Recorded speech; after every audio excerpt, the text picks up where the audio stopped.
इस लड़के को समंदर में से मिलता है एक चिराग, पर वो चिराग ले आता है उठा के घर लाके वो चिराग को रगड़ता है।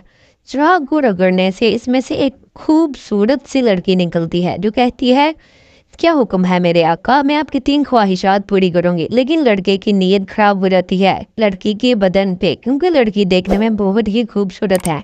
लड़का कहता है, चिराग तो मैं रगड़ चुका, अब मैं रगड़ूंगा इस जिन्नी को। लड़का क्या करता है लड़की के साथ, ये जानने के लिए पूरी वीडियो देखिए। कहानी की शुरुआत क्रिस नाम के लड़के से शुरू होती है जो इस वक्त बीच पर टहल रहा था। क्रिस के साथ उसका पालतू सैमी भी था। क्रिस बीच के पास ही रहता था, इसलिए वो रोज यहाँ टहलने आता था। वैसे क्रिस पहले एक सिंगर था, लेकिन आजकल उसने गाना बंद किया हुआ था। बीच पर कुछ देर टहलने के बाद क्रिस एक जगह पर बैठ जाता है। वो बैठकर खुद भी खाना खाता है और सैमी को भी खिलाता है। खाना खाने के बाद क्रिस जैसे ही आराम करने लगा, तभी उसे लगा कि समुद्र में कोई डूब रहा है। वो जल्दी जल्दी लाइफ गार्ड के घर की तरफ भागता है, क्योंकि उसे अच्छे से तैरना नहीं आता था। लेकिन ना तो लाइफ गार्ड के घर की हालत ठीक थी और ना ही वो घर में था। अब क्रिस घर की टूटी हुई खिड़की उठाकर खुद ही समुद्र की तरफ बढ़ने लगा और फिर जल्दी ही समुद्र में कूद जाता है। लाइफ गार्ड बेवन पास ही टहल रहा था और उसने क्रिस को पानी में देख लिया था। समुद्र में क्रिस को कोई नजर नहीं आता। उसे बहम हुआ था कि कोई डूब रहा है और इसी वजह से अब उसकी जान खतरे में पड़ गई थी। धीरे धीरे वो पानी में डूबने लगा। पानी के अंदर उसे एक फूलदान मिलता है और तभी बेवन भी उसके पास पहुंच जाता है। जल्दी ही बेवन ने उसे पानी से बाहर निकाल लिया था, जिस कारण आज क्रिस की जान बच गई थी। वैसे ये दोनों दोस्त भी थे और एक दूसरे के घर आते जाते रहते थे। थोड़ी ही देर बाद क्रिस फूलदान लेकर अपने घर आता है। वो फूलदान को टेबल पर रखकर घर के काम करने लगा। वो घर में अकेला ही रहता था। घर के काम करने के बाद वो थोड़ा सा आराम भी करता है। रात को क्रिस अपनी बाइक उठाकर पास वाले बार में आता है। वो रोज दारू पीता था और दारू पीने इसी बार में आता था। आज क्रिस जैसे ही दारू पीने लगा, तभी उसके पास हाइमन नाम का आदमी आता है।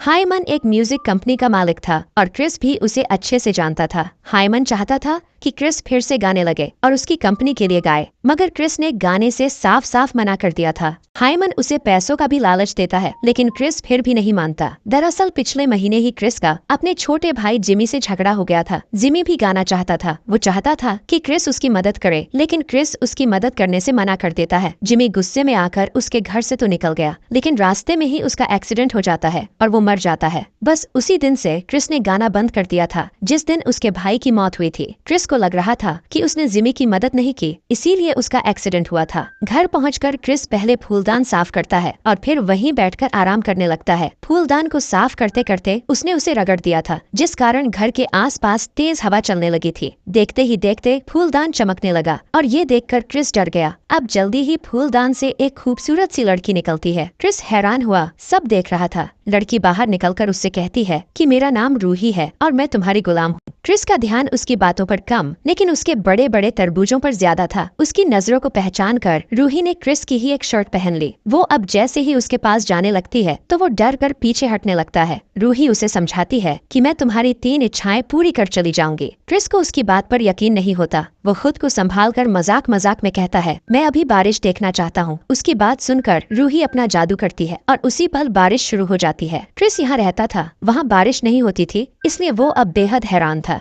बारिश इतने जोर से होती है कि घर की छत से भी पानी गिरने लगा था। क्रिस की पहली इच्छा पूरी कर रूही भी बेहद खुश थी। वो जल्दी जल्दी उसकी इच्छाओं को पूरी कर आजाद होना चाहती थी। कुछ ही देर बाद बारिश बंद हो जाती है। अब रूही क्रिस से उसकी दूसरी इच्छा पूछती है, लेकिन क्रिस कहता है कि मेरी कोई इच्छा नहीं है, इसलिए तुम अब जा सकती हो। उसकी बात सुनकर रूही उसे समझाती है कि मैं 3 इच्छाएं पूरी करने के बाद ही जा सकती हूँ। क्रिस के पास कोई इच्छा नहीं थी और रूही अभी जा नहीं सकती थी। आखिर में रूही फैसला करती है कि वो क्रिस के साथ तब तक रहेगी जब तक उसकी इच्छाएं पूरी नहीं हो जाती। अगले दिन क्रिस अपने घर के बाहर खड़ा था, जबकि रूही उसके वो कपड़े देख रही थी जो उसे फिट आ सके। जल्दी ही क्रिस भी अंदर आ गया। रूही उससे फिर पूछती है कि तुम अपनी बाकी की 2 इच्छाएं क्यों नहीं बता रहे। क्रिस उसे अपने भाई की मौत के बारे में बताता है। साथ ही साथ वो ये भी बताता है कि मेरे भाई की मौत के साथ ही मेरी सारी इच्छाएं भी मर गईं। रात को क्रिस रूही को उसी बार में लेकर जाता है। यहाँ वो अक्सर आया करता था। दोनों यहाँ आकर दारू पीते हैं। बार में बेवन भी दारू पी रहा था। क्रिस रूही को बेवन से मिलाता है और फिर वापस चले जाते हैं। दोनों ने आज काफी दारू पी ली थी, जिस कारण वो घर आते ही एक दूसरे का पानी निकालने लगे। अगले दिन भी दोनों साथ साथ घूमते फिरते हैं। दोनों कुछ वक्त एक झील के पास बिताते हैं और फिर बीच पर चले जाते हैं। रात होते ही दोनों फिर से एक दूसरे का पानी निकालने लगे। अगले दिन हाइमन लिज नाम की लड़की के पास आता है। लिज भी यही रहती थी और वो क्रिस की अच्छी दोस्त थी। हाइमन किसी भी तरह क्रिस को गाने के लिए मनाना चाहता था। वो लिज के पास इसीलिए आया था ताकि वो क्रिस को समझा सके। रात को क्रिस और रूही फिर से पानी निकालते हैं। रोज की तरह पानी निकालने के बाद रूही फूलदान में चली जाती है और क्रिस अपने बिस्तर पर सो जाता है। अगले दिन रूही सुबह होते ही घर के काम करने लगी। दोनों को साथ साथ रहते कई दिन हो गए थे, जिस कारण दोनों एक दूसरे से प्यार करने लगे थे। रूही क्रिस के लिए खाना बनाती और क्रिस मजे लेकर खाना खाता। एक रात रूही क्रिस से कहती है कि मैं तुमसे बेहद प्यार करती हूँ। प्यार का इजहार रूही ने तो कर दिया था, लेकिन क्रिस कुछ नहीं बोलता। रूही उससे पूछती है, क्या तुम भी मुझसे प्यार करते हो? इस पर क्रिस पहले तो खड़ा हो जाता है और फिर कहता है, मैं किसी जिनी से प्यार नहीं कर सकता। क्रिस की बात सुनकर रूही बहुत दुखी होती है। वो क्रिस से उसकी बाकी की 2 इच्छाएं पूछती है ताकि उन्हें पूरी कर वो उसकी जिंदगी से चली जाए, मगर क्रिस उसे कोई इच्छा नहीं बताता, जिस कारण रूही उस पर बेहद गुस्सा करती है। कुछ देर बाद रूही बाहर जाने के लिए तैयार थी। वो क्रिस के दोस्त बेवन के साथ बाहर जा रही थी। उसी ने बेवन को बुलाया था और जल्दी ही वो उसके साथ चली जाती है। जल्दी ही दोनों बार में आकर दारू भी पीने लगते हैं। उधर क्रिस भी घर में दारू पी रहा था। रूही जिस तरह बेवन के साथ गई थी वो उसे बिल्कुल भी अच्छा नहीं लगा था। रूही के जाने के बाद उसे एहसास हो गया कि वो रूही के बिना नहीं रह सकता। इसी बीच लिज क्रिस के पास आती है ताकि उससे हाइमन के बारे में बात कर सके। क्रिस इस वक्त बेहद नशे में था। लिज उसके लिए कॉफी बनाती है ताकि उसका नशा कम हो जाए। कॉफी पीते पीते क्रिस उसे रूही के बारे में सब बता देता है कि वो फूलदान से निकली हुई जिनी है। इसके साथ ही वो लिज को ये भी बताता है कि मैं उससे बहुत प्यार करता हूँ और उसी के पास जा रहा हूँ। लिज को सब बताकर क्रिस तो चला गया, लेकिन लिज की नजर फूलदान पर जम गई थी। थोड़ी ही देर बाद क्रिस रूही के पास पहुँच गया। वो उसे घर चलने को कहता है, लेकिन रूही उसकी बात नहीं मानती। वो कहती है कि तुम मुझसे प्यार नहीं करते, इसलिए मैं तुम्हारी बात नहीं मान सकती। रूही क्रिस पर बेहद गुस्सा थी। क्रिस उसे समझाकर घर ले जाना चाहता था ताकि वो उसे समझा सके कि वो उससे प्यार करता है, जबकि रूही को लग रहा था कि क्रिस अपनी इच्छाएं बताना चाहता है। वो क्रिस से कहती है कि तुम यही अपनी इच्छाएं बताओ और फिर यहाँ से चले जाओ। क्रिस गुस्से में आकर कहता है कि मेरी दूसरी इच्छा है कि मुझे एक साधारण लड़की मिल जाए। रूही कहती है कि तुम्हें जल्दी ही साधारण लड़की मिल जाएगी। अब क्रिस तीसरी इच्छा बताता है कि रूही हमेशा हमेशा के लिए वहीं चली जाए, यहाँ से वो आई थी। क्रिस की आखिरी इच्छा सुनते ही रूही की तबीयत खराब हो गई और क्रिस किसी तरह उसे संभालता है। कुछ देर बाद क्रिस उसे घर ले आया था।